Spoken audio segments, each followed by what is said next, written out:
warning of possible disruption because of snow and ice in large parts of the UK over the weekend. A number of weather warnings have been issued, with the heaviest snow expected in Wales and central and northern England.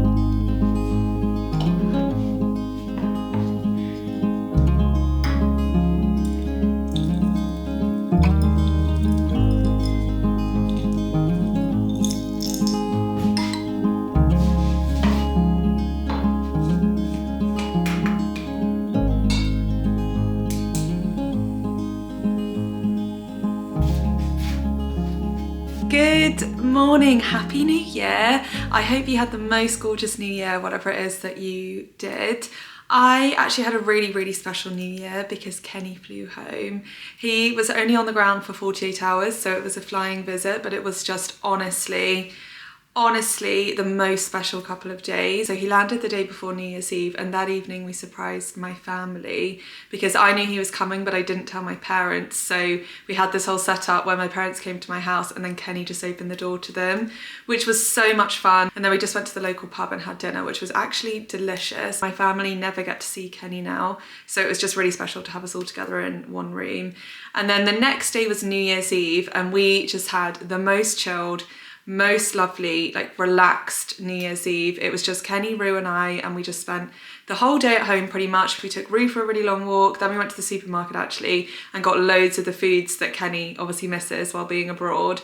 Cooked a huge dinner, like way more food than anybody needs, and we were in bed by about 10 o'clock just fighting to keep our eyes open. So we saw in the new year, Kenny, Rue and I all in bed, and then fell asleep about 5 minutes later. And then the next day he had to fly back to go and work. I think they've got a game this weekend. No, it can't be this weekend. I don't know. Whatever, he had to go back and work. So today is the 2nd of January. Kenny flew home yesterday on New Year's Day. And after just the best couple of days, I just feel so ready now to really dive into all things New Year and really get myself on track for the year. So one of the days this week is actually meant to snow. It's all over the news. We've got amber warnings, red warnings all across the country for snow. So I'm thinking on that day, I will almost definitely not be able to get out of my house because the roads around here, I doubt they've been gritted, and definitely, I don't even think I could get off my driveway, to be honest. So I thought that would be a really good day just to have a cozy day at home and actually sit down and talk to you about all things to do with goals for the year,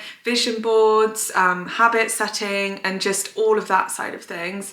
I thought we'll do that, we'll light a fire, we'll get cozy, and I'll go through that on the snow day this week. I think that's tomorrow or the day after. But for today, it's actually a really beautiful day. It is freezing cold. I'm pretty sure my car's gonna have about an inch of ice on it this morning, but it's sunny and beautiful. Most importantly, I can get out of my driveway. So I thought today we would go out for the morning, and one of my big priorities for the beginning of this year is to really start making this house feel like a home, because although in the bits and pieces that you see, it might seem fairly finished and like everything's fine, there is a lot that you don't see, which is just still boxes and empty spaces and empty rooms and things like that. So I really want to start getting on top of that, because then I've actually got things to show you, because at the moment it's not very interesting. It's just empty, you know, empty spaces, messy spaces. So with that in mind, I thought we'd go out this morning, have a little look, see if there's any bits and pieces I can pick up for the house. But also I actually just need to be ordering like full pieces of furniture, which is going to take time. So it's not going to be an overnight thing, but we'll get there and we can do it all together. I need to go to the farm shop on the way home, which won't surprise anybody. And then I just want to do some cooking, walk the dog, all the usual things this afternoon. So I'm just starting my day the way that I always do, with my AG1. I've been working with AG1 for such a long time now, because it really is just a brand that I truly believe in. I was also a customer of. My whole family actually were customers of long before I started working with them. If one of your goals for the new year is to really start prioritizing your well-being, then AG1 is one of the easiest steps that you can integrate into your routine. Every morning I wake up and the first thing I do is get my 1 scoop of AG1, put it into a glass of water and drink it. And it just means that I start the day already knowing that I've done something good for myself. And something that I also love is it really encourages me to actually hydrate in the morning before I just go straight in for my cup of tea or my cup of coffee. There are 70 high quality ingredients in every single scoop. You have your vitamins, your minerals, gut-friendly bacteria, and even antioxidants to help support your mental and physical health. A huge priority for me in January is really feeling the best that I can in my body, because I think that really sets us up for achieving all of our other goals. So I love that AG1 supports not only only my immune health with my daily dose of vitamin C and zinc, but also my gut health because it contains calcium and biotin, which are both crucial for your gut health. The quality of ingredients in any product is really, really important to me. And that's one of the reasons I love AG1, because they have the strictest quality standards from sourcing to manufacturing to testing. So you really know that you're getting a super high quality product. So if you go to drinkag1.com/Hannah Atkins, AG1 are very kindly giving us a free bottle of vitamin D and also 5 free travel packs with your first purchase. So I will make sure I've left all of the links you need on screen and also down in my description. I'm going to go and get myself dressed and then let's head out for the day.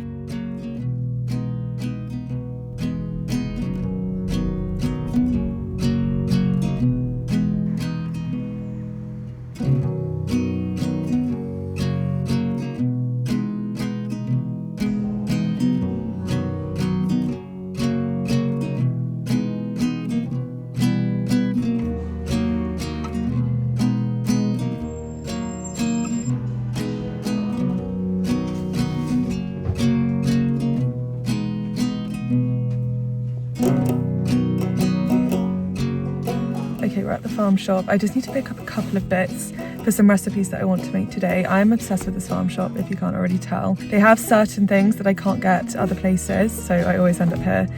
So I'm gonna go get the bits I need, and then I've got a really cute drive-through, so I'm gonna go and get a coffee and then drive home.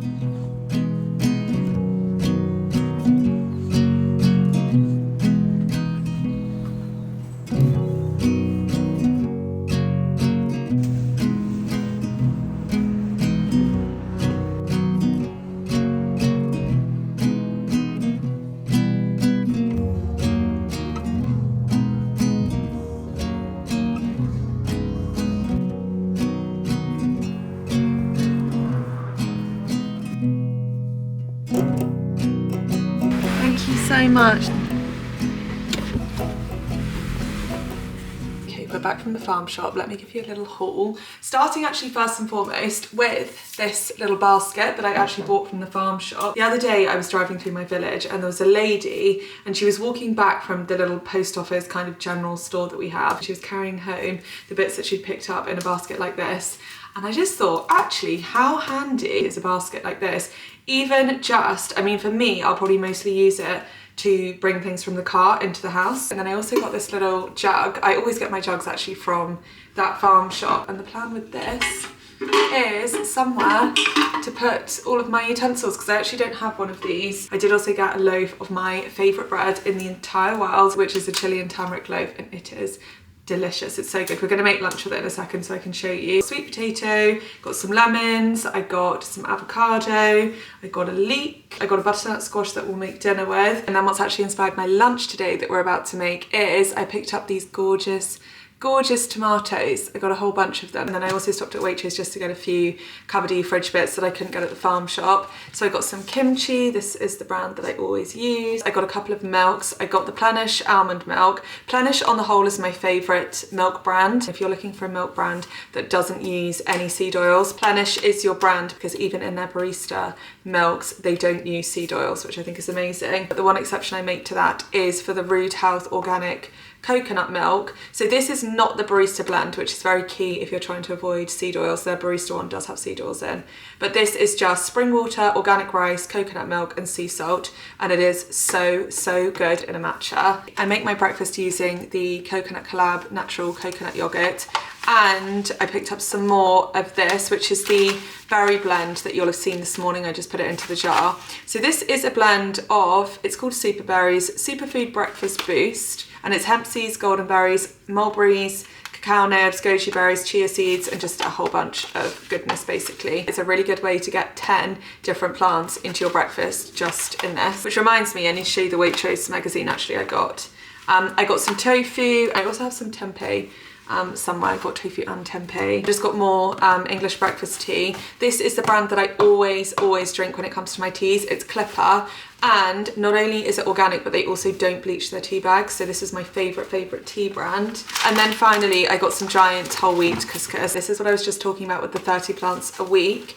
I think you're told to aim for 30 plants a week because it's optimum for your, well, just your overall health, but also definitely your gut health. And just by chance, the January edition of the Waitrose magazine has on the cover how to eat 30 plants a week and why you should. So that might be worth picking up if you're near a Waitrose. And then I also just got a copy of Cotswold Life, the January edition. I don't always get this, I just get it from time to time. The cover is Byberry on a frosty day.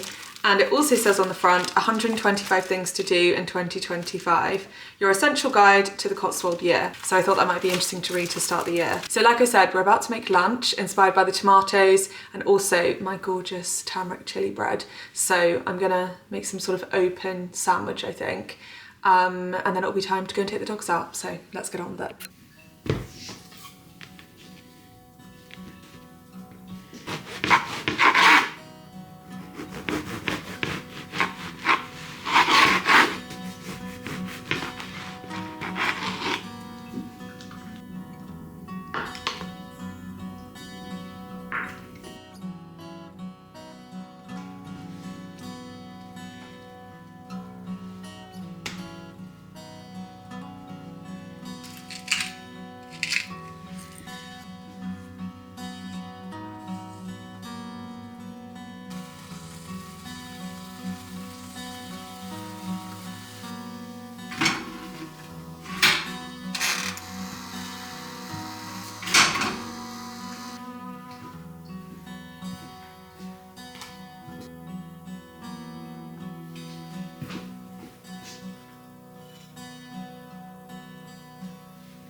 I've just come to pick up Mum and then we're going to take the dogs out for a walk because it is the most gorgeous afternoon.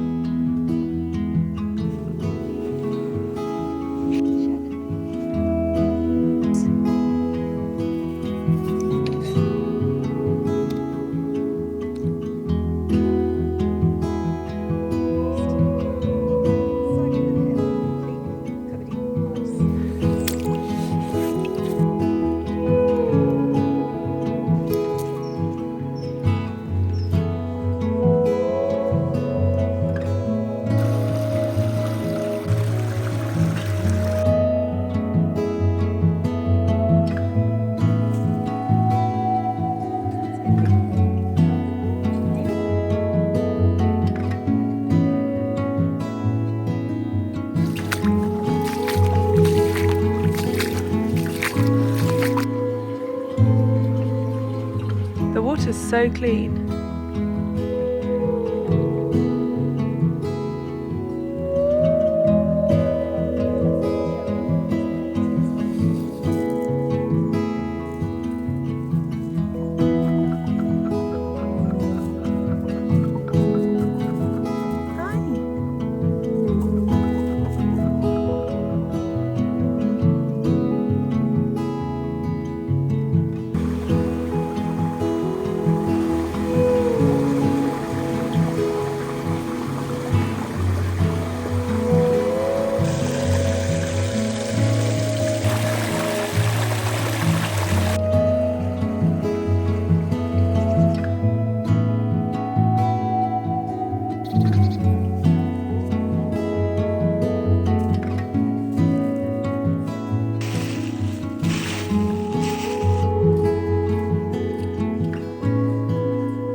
Okay, we're back from the walk. I've changed into my big cosy jumper. I love this jumper and I'm making a tea. This is the tea I'm going to make. I swear by this tea. It's the Clipper Restoring Roots Ginger and Turmeric Tea. And at some point before Christmas, I could really feel myself coming down with something. You know, the beginning stages of just feeling under the weather, but it was, my throat was really quite sore and I just thought, please, no. I just didn't want to end up with a full-blown cold and not be able to enjoy my Christmas dinner. And for 2 days straight, I honestly drank just back to back to back of this tea. I went through like a whole box of this tea.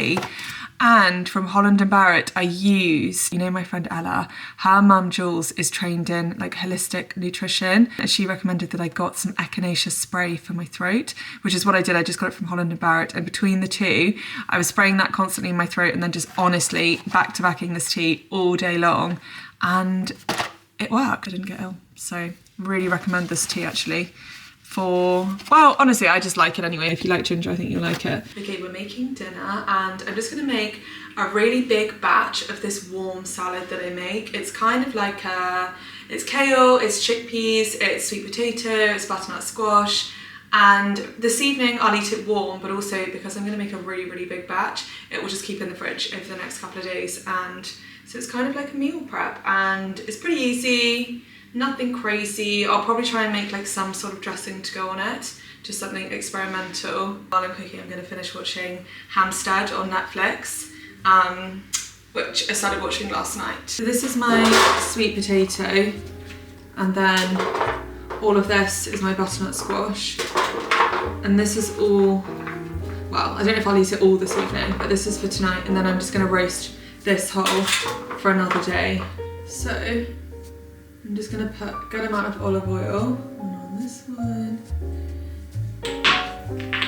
This is celery salt and I put this on everything. It's so good. Pepper, just regular black pepper. Some Italian seasoning, just like mixed herbs. Again, these three go on everything I make. And just some chili flakes. And I'm just going to make sure that's all coated.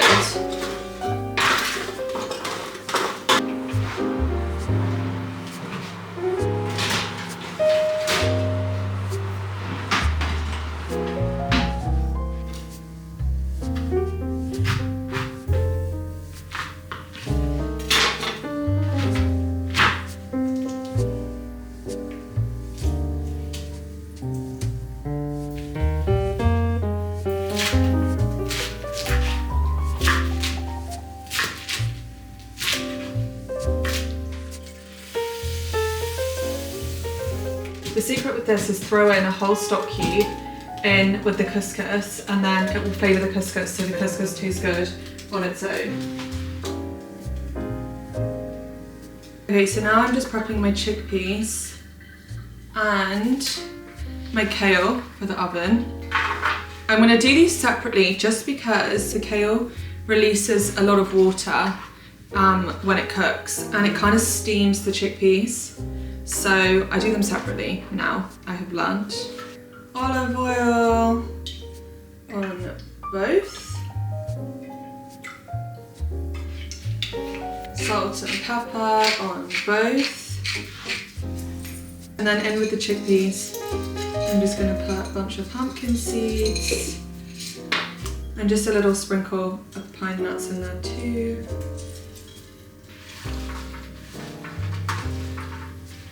And then they're good to go. I've made a little kind of experimental salad dressing, really, really simple. It's just olive oil, nutritional yeast, little tiny half teaspoon of mustard and capers and a little bit of the caper juice, would you call it that? Like the pickle juice. Just as like a really watery little dressing, but it's pretty good.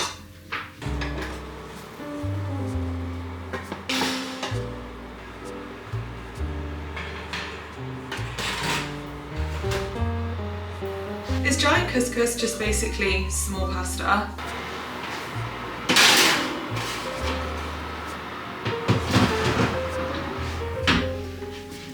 Okay, kale,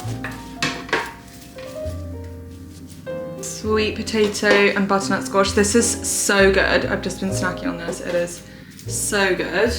Little bit of couscous, chickpeas, pumpkin seeds, pine nuts, pomegranate. Just gonna mix this a little bit. And then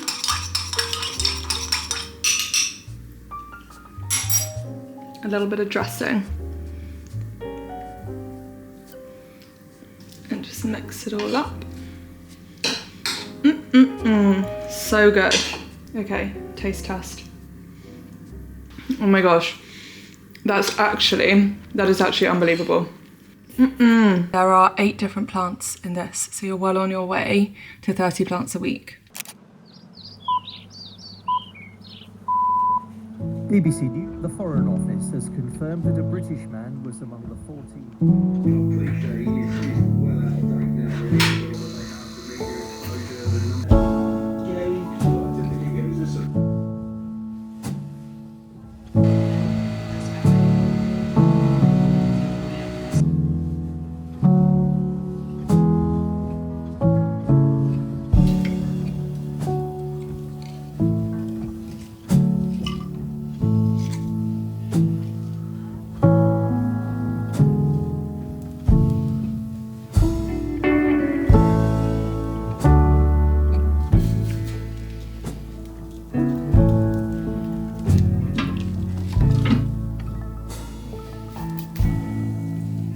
Good morning. I've got both the dogs here this morning. Pop, say hi. Poppy is, hi, gorgeous girls. Poppy's my family dog if you've never seen her before. So it is just baby Rue and I that live here, but Poppy's here all the time. Rue has to growl at every single pheasant that comes into the garden, and we have a lot of pheasants that come into the garden. That's okay. So this is my life. But yeah, she's still getting used to there being pheasants in the garden every single day. I know you want fuss, honestly. And as for Poppy, she's just joining in. If they'll give me a second, I'll drink my coffee. Anyway, good morning. It is not quite a snow day today. I have to say I was like a child disappointed this morning because it's just been all over the news about the weather, but I think it's just other parts of the country. But it is absolutely freezing. I think it got down to like -4 in the night last night. I thought this morning was just a perfect morning to stay in, light the fire. I love a daytime fire. Sit with my coffee, my dogs, and just sit and talk about all things sort of like New Year, goal setting, vision boards, plans for the year, elements of my routine that I really like to pay attention to and try and sort of get back on track with in the new year. I know this might not interest everybody, so if it's not your thing, then feel free to skip ahead, probably to the dog walk. I imagine that's what I'm going to do after this. I've written a note in my phone of kind of like the key areas that I really like to focus on. And like I said, just reprioritize at this time of year. So I'm just going to go through that. The first 2 are pretty obvious, and I think they're things that a lot of us focus on at this time of year, and that's what I'm eating and the movement that I'm doing. So for me this year, in terms of what I'm eating, my big focus is just on home cooking and variety. So when I say home cooking, obviously I like to cook and I cook a lot, but I really want to start making more things from scratch. I've seen a lot of people sort of baking bread themselves. Sourdough, I feel like sourdough is ambitious, but sourdough would be amazing. Also just things like my store-bought pesto. I know how to make pesto. I don't need to buy it. With just a little bit more planning and a little bit more like organisation and forward thinking, I can make a lot of this at home, which number 1, I really enjoy, and number 2, just ensures that you know the quality of the ingredients that is going into your food, which is something I care so much about. So that's a really big focus. And then variety, because one thing I'm definitely guilty of is just eating the same meals over and over and over again, and essentially just being a little bit lazy and not very creative with what I'm eating. So I really want to try and challenge myself with that at the beginning of this year and just see if I can come up with some new recipes and incorporate more variety into my diet, just because it's so good for us. So they're my main food goals. And then movement wise, honestly, it's just to do some movement and to be consistent as I can be with doing it. I am somebody that very much goes through phases. The one consistent thing that I always do, which is thanks to Rue, is I get outside and do a walk for at least an hour every single day, which honestly, I am so grateful that I have Rue to encourage me to do that, because otherwise some days I just wouldn't prioritise it, but having Rue means that I have to do that. But in terms of actually, I don't think I've stepped foot inside a gym in years, like actually years, which is kind of crazy. But I did get into a really good habit of consistently going to Pilates. But obviously now that I live honestly in the middle of nowhere, I just need to find something that I enjoy and will be consistent with, and try and aim to at least do some form of movement outside of just walking. I'm going to say 2 to 3 times a week to begin with, and if I can do that consistently, I'll be really proud of myself. So I'm probably going to try and get back into my home workouts, just because that's probably the easiest option for me now, because I live in the middle of nowhere. The third thing that I really want to focus on is just getting back into the routines that I know are best for me. So this is mostly around sleep, and then also what I do within the first kind of half an hour to an hour of waking up, because I find that's really, really crucial to me feeling my best throughout the day. So obviously going to bed at kind of like a reasonable, consistent time, and then waking up in the morning at a consistent time as well. I am not somebody, especially in the winter months, I'm not somebody that wants to be waking up at 5 a.m, even 6 a.m. I would say in the winter months, 7 would be what I would aim for, 7:30 even. I feel like there's a lot of glamorization around sort of 5 a.m. morning routines, even 6 a.m. morning routines. And I'm actually all in favor of that in the summer when it's daylight, because I think it feels more natural, and I think it's less of a shock to our bodies in some ways. Our sleep is so important, and I also think it's really important to work with nature. I just wanted to say that if you are somebody that really struggles to get up at 5 a.m, 6 a.m, you really don't need to give yourself a hard time for that, because we are only human. And then in terms of just the first hour after I wake up, I just try and do things like not go on my phone straight away. I like to go, now that I live here, I'm so fortunate that the morning is so full of just bird song, and I think that's such a gorgeous thing to enjoy. So when I take Rue downstairs to let her into the garden, I like to actually just go outside and stand out there for just a couple of minutes, just to actually get some natural sunlight on me. Also like listen to the sounds of nature, as silly as that sounds. I think it's really grounding, and probably really good for our like cortisol and adrenaline levels in the morning. Not having caffeine the second that I wake up, hydrating in the morning, which I obviously do with my AG1 every day, and also spending the time that I'm not on my phone journaling or reading, which leads me on to two of my other priorities for the beginning of the year, which is journaling and practicing gratitude, which I've spoken about so much over the years. This is a huge part of my life. It really all links in with manifesting and making a vision board and all of that sort of thing. So let's talk about what I'm reading first, because this is the time of year when I really love to dive into non-fiction books. A good non-fiction book can be so motivating, so inspiring, so thought-provoking, and honestly life-changing. I have a whole section on my Amazon storefront of non-fiction books that I genuinely have found to be life-changing. So I'll make sure that that's linked. These are 3 books that my sister bought me for Christmas. They're all non-fiction. My sister and I really have a shared love of non-fiction books, and I trust her judgment on what's a good book so much. So let's talk first about the book that I'm currently reading, which is The Road Less Travelled by M. Scott Peck. I'm only a couple of chapters into this, but I wanted to read you the first few lines because I thought this was really thought-provoking. Life is difficult. This is a great truth, one of the greatest truths. It's a great truth because once we truly see this truth, we transcend it. Once we truly know that life is difficult, once we truly understand and accept it, then life is no longer difficult. Because once it's accepted, the fact that life is difficult no longer matters. Most do not fully see this truth that life is difficult. Instead, they moan more or less incessantly, noisily or subtly, about the enormity of their problems, their burdens, and their difficulties, as if life were generally easy, as if life should be easy. They voice their belief, noisily or subtly, that their difficulties represent a unique kind of affliction that should not be, and that has somehow been especially visited upon them.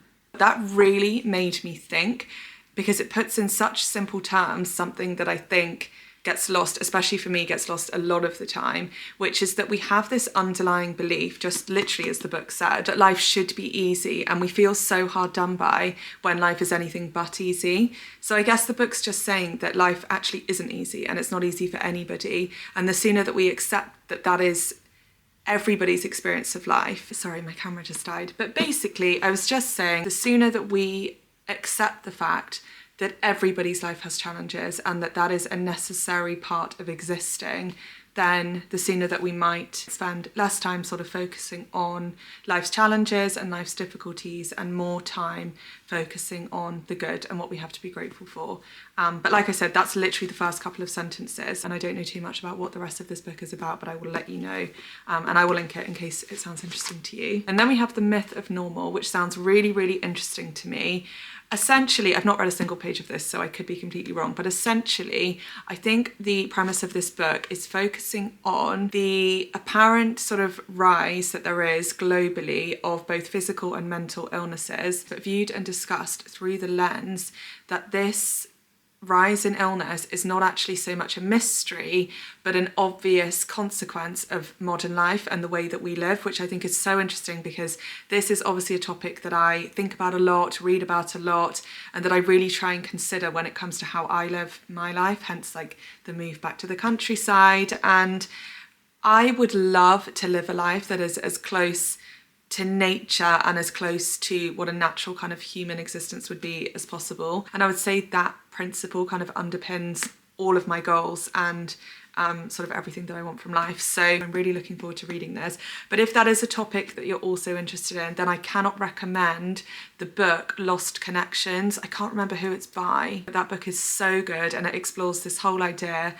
So I'll make sure I've linked that because that was one of my favourite books I've ever read. So I will link it for you. And finally, my sister bought me Genius Gut by Dr. Emily Leeming, The Life-Changing Science of Eating for Your Second Brain. And this, I imagine, is going to focus on another topic that I find really, really interesting, which is the connection between what we eat and what goes on not only in our body but also in our mind. Is something that I not only have read lots about and really believe in, but also have really experienced firsthand. I think all of us to some extent have experienced this firsthand, because I know, for example, after December, the whole sort of holiday, Christmas, New Year season, when I was just eating whatever made me happy, eating out a lot, drinking a lot of alcohol, I felt that on such a physical level. It really showed up in my body in different ways. I could just feel it. And mentally as well, I had a few days of really feeling down, which is actually very unlike me. I'm very fortunate. I can get very anxious and all of the things, but I don't often feel down. And I felt really down for a few days. And I really put that down to a prolonged period where I was just, really prioritizing having fun and all the things that you should be prioritizing in December. But obviously that came at the cost of looking after my gut, essentially. So these are 3 books that I'm going to read at the beginning of this year. But as I said, I will link some of the books that have truly, truly changed my life over the years and completely given me new perspectives on things. Okay, so I now want to move on and talk about sort of the final topic that I'm going to chat to you about this morning, which is all things manifesting and gratitude, practicing gratitude. These 2 things are kind of inextricably, is that a word? Tied to each other. They're completely linked. I don't know if that's a word or if I just made that up or if I'm using it wrong. Yeah, the 2 can't really be separated. So I don't know the starting point. There'll be some of you that are so familiar with manifesting and actively practice it and it's a big part of your life. And then I know there might be some of you that don't know anything about it or don't believe in it. And that sort of thing. So it's a funny one to know where to start, but it's essentially the concept that our mind and our thoughts have power and influence over our reality. So it's kind of thoughts become things. It's that whole concept. And it is honestly life-changing. It's completely changed my life. I couldn't believe in it anymore if I possibly tried. And I don't know if I've ever done a video really deep diving into this whole topic, but if it is new to you or if you just want a sort of refresh on it or to learn more about it, the book that changed my life is kind of the original book about this whole topic, which is The Secret.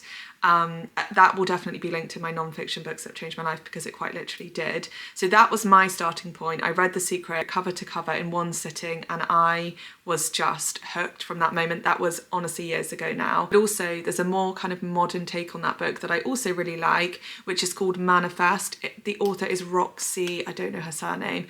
It will be linked again. That's kind of like a slightly more modern take on all of the principles from The Secret, and it's really easy to digest. I actually really enjoyed that book, but for me The Secret will always have a place in my heart because that was my personal starting point. So I won't go too much into the detail on what manifesting actually is because there are books that can do that far better than I can do, but what I will say is the tools that I use and the things that I found to be just an amazing, really positive addition to my life. First things first, the underlying principle of manifesting is always gratitude and really coming back to gratitude and actively practicing gratitude on a daily basis and always trying to find the best from every scenario and always trying to override any sort of negative emotions, negative thoughts that you might have by bringing them back to what you do have to be grateful for and the positives you can take from any situation.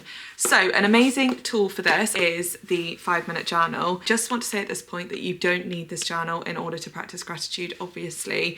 You can write it down in a notebook, you can do it mentally, you could write it down on your phone, whatever works for you.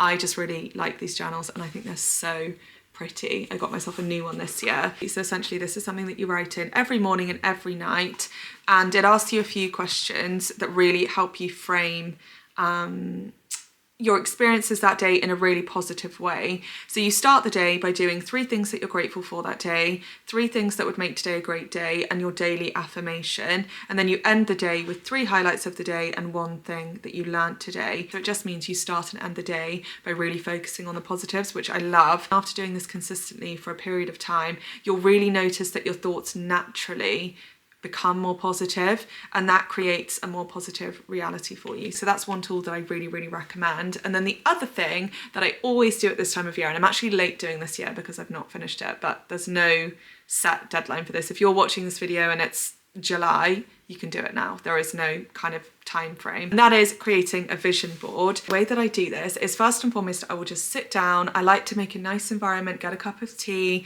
you know, light the fire, light a candle, and really just spend some time thinking about what my goals are for the coming year, what would make me feel really fulfilled, really happy, how I want my year to look, and that sort of thing. So I make a rough outline of that, and then I take to Pinterest, which is my favorite bit. I just pull together a series of images that kind of really make me feel something when it comes to my goals for the year. A lot of really sort of abstract things on my vision board, things that just make me feel an emotion that I would potentially feel if I achieved what I want to achieve. Does that make any sense? For example, this is one little section of some of the things that I pinned for this year. So in this section, we've got lots of pictures of books, we've got lots of pictures of really healthy, nutritious, high quality foods. We've got a couple of quotes, we've got some home decor images, and all of these just really evoke a feeling of who I would like to be this year rather than specific goals. I do also put specific goals on my board, but they're obviously slightly like closer to home and slightly more private, but I do put my specific goals on there as well. It could be anything. It could be a financial goal of sort of a figure you want to reach this year. It could be a job that you're going for or a new career path that you'd like to try. It could be a material thing that you'd like to buy for yourself. So a car, a handbag, a watch, whatever it is. It could be a big life goal, like you want to get engaged this year, or you want to have a baby this year. It could be anything that matters to you. Put it on your vision board. And then what I like to do is I will print out all of the pins that really, really speak to me, and I will pin them all on this little board, which is actually up in Cheshire, so I need to go and get it. And I will put that board somewhere that I'm going to see it every day for a year. And honestly, there's something magic about it. I have to say, every year that I've done this, it's mind-blowing at the end of the year to see everything that I've kind of achieved off that board. I don't know how it happens. I don't know how it works. I don't know whether it just really focuses your mind, or I don't know, but it's incredible. But even if the concept of manifesting is not something that really resonates with you or something that you really believe in, then I still think it can be so helpful to have a place where you can visually see your goals. I just think there's something about it that really is magic. So I can't recommend that enough. But I have to say, it has to be paired with being so incredibly grateful every single day for where you are and for what you already have and for the abundance that you already have. Those two tools together, they do create magic. They really, really do. They are sort of all of my goals and all of the things that I prioritize at the beginning of the year. That's what I'm going to be doing anyway. But I would love to hear what you're doing at the beginning of this year and what you're really focusing on and prioritizing. I also would just like to say at this point, I think I said this maybe last week, that there can be a lot of pressure that we put on ourselves at this time of year to sort of make sure we don't break our New Year's resolutions and change and be this different, better person overnight and need to start everything on the 1st of January, otherwise it feels too late or I've missed the boat. That is complete nonsense. You can start a new healthy habit any day of the year, any time. The 1st of January, I think, just for a lot of us really symbolises, like I said, a line in the sand, and it's helpful to encourage us to sort of implement new healthy habits and that sort of thing. So going to stop talking now. I've got 2 dogs looking at me, so I'm going to go and take them out for a walk.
back from the dog walk, I've actually just made myself some tomato soup, and my parents came around just to help me take down the last of the Christmas decorations, which probably should have been done before now, but I just couldn't manage the tree by myself, so my dad helped me with the tree. And like I said, made some tomato soup. But I think I would have given you the recipe, but I am wondering whether next week we do a what I eat in a week. But let me know if that's what we want, because otherwise I'll just do a vlog as usual and I'll include my tomato soup recipe and just the other recipes that I make. But if we want a full on what I eat in a week with every single meal, let me know and I'll try and make that happen for you at some point in January. Also, while we're here and before I go, I just want to share a personal goal that I've set for myself this January and also just for this year, and that is to be less hard on myself and put less pressure on myself about silly things. And one of those things that I find the hardest to do, just things like coming on when I don't have all of my makeup on, which I've really tried to do in this vlog. I know it's really silly, I know it's kind of such a me problem, it's the smallest thing in the world, but it is something that I've actually always really struggled with, not feeling secure without like a full face of makeup on. I don't know where it comes from. I can guess that it probably was, I had a really rough time at school, which I've talked about in the past, but I think something there was formed, some sort of defense mechanism might have been formed there, where I felt like the more perfect I could make myself, the less there would be for other people to pick on. And not that there's actually anything that it's such a deep-rooted kind of insecurity, because it's been the case since I was at school, that it's just really hard to shake. And I don't know, I'm just really tired of caring about things like that that just don't matter. So I'm really trying to let go of that this year. So I try to take baby steps in this vlog towards that goal just by wearing much less makeup. But it's just something that I'm really going to try and work on this year, so that I have more space for just joy and feeling grateful and creativity, and less time for things that really don't matter. But yeah, I just wanted to share a personal goal of mine this year. Anyway, I'm going to leave this vlog here. I hope that wasn't leaving it on a negative note. It's not meant to be a negative note, it's just honest, and you know, in the grand scheme of things, it's a really tiny thing that's not worth worrying about. So yeah. Also, just this morning, there's now 400,000 of us, which is insane. And as I just really briefly touched on there were genuinely times growing up where I didn't have a single friend. So I can't tell you how grateful I am and how healing it's been to have so many of you to share my life with, and to feel genuine friendship from, and connection and support from. And it's not just this version of me that feels so incredibly grateful to have you, it's also 14-year-old me who didn't know if I'd ever even have one friend, let alone so many of you. You being here and your friendship just means truly the world to me, and I just wanted to say that in case I don't say it enough. Have the best week, and I can't wait to catch up next week. Bye guys.